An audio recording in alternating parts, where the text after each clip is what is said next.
everyone, my name is Matt Skipper and welcome back to my channel. So last night was the 60th running of the Knoxville Nationals, and let me tell you what, if you missed out on this race, you missed a lot. But I assume that many of you guys have clicked on this video for one name and one man only, and that is Kyle Larson of Elk Grove, California.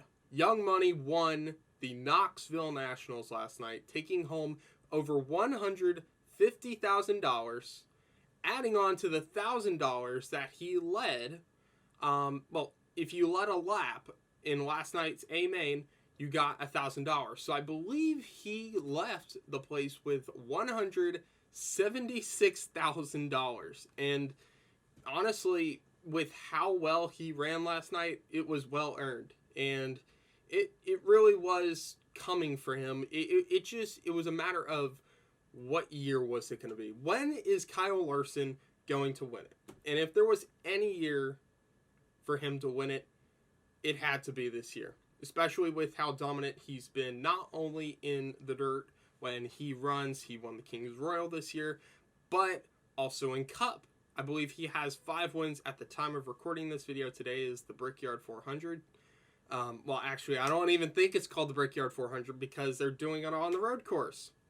So I don't know what they're calling that race today. But, I mean, overall, it has just been an amazing year for Kyle Larson. A truly amazing comeback year. Yeah, I mean, it's just so impressive with how well he ran last night, especially since in the, I believe, Thursday, he went from 21st in the feature to qualify for the event and finished second. So he really had to work his butt off for this Knoxville Nationals championship. But close in tail was Donnie Schatz, the 10-time winner.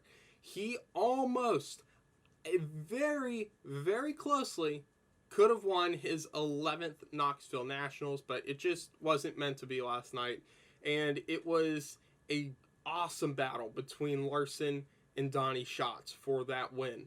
They were going out. Schatz was running like he was running for his first Knoxville Nationals win because he was just pushing every single lap. He dropped back for a bit at the beginning of the second half after they did their gas and pit stops. He started to falter back a bit and had to run a bit with Brad Sweet and I believe David Gravel as well until he had an issue. So Donnie Schatz really had to make up a lot of ground and catch up to Larson. And he was just right there, just was not enough for his 11th Knoxville win. This was my first time watching the Knoxville Nationals live on Dirt Vision. Before, I just used to look on Twitter, see the updates, and be like, okay, and then just scroll along to see what other NASCAR posts there are though. Now that I've started to diverse a little bit, learn a little bit more about other racing other than NASCAR or IndyCar, it's been amazing to watch the spectacle on dirt. Really underrated, very underrated. A lot of people know about the Knoxville Nationals, but I don't think very many people have watched the Knoxville Nationals, and last night was truly amazing for a first-time watcher, and that race will bring back more and more people throughout the ages. So let's do a rundown of the top 10 last night. Kyle Larson is your Knoxville Nationals champion.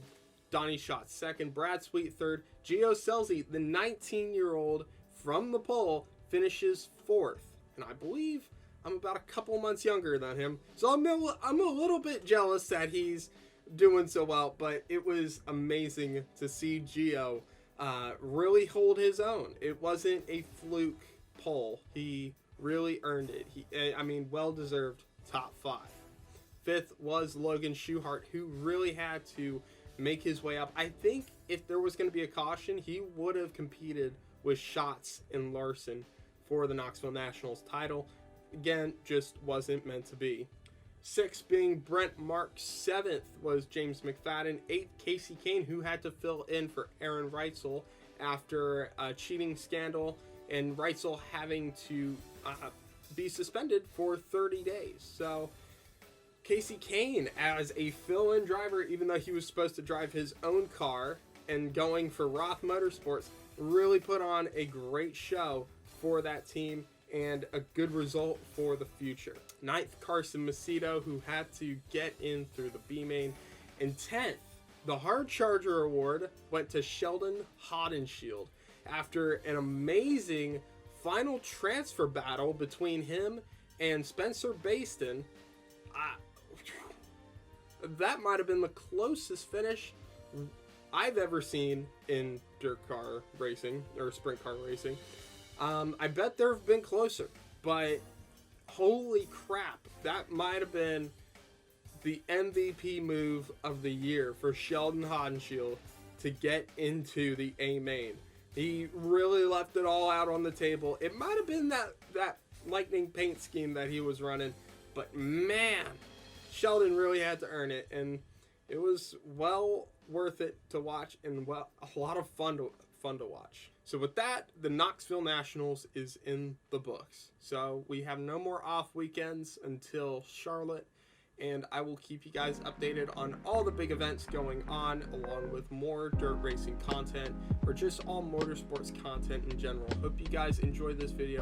Give a like, subscribe, and I will see all of you in the next video.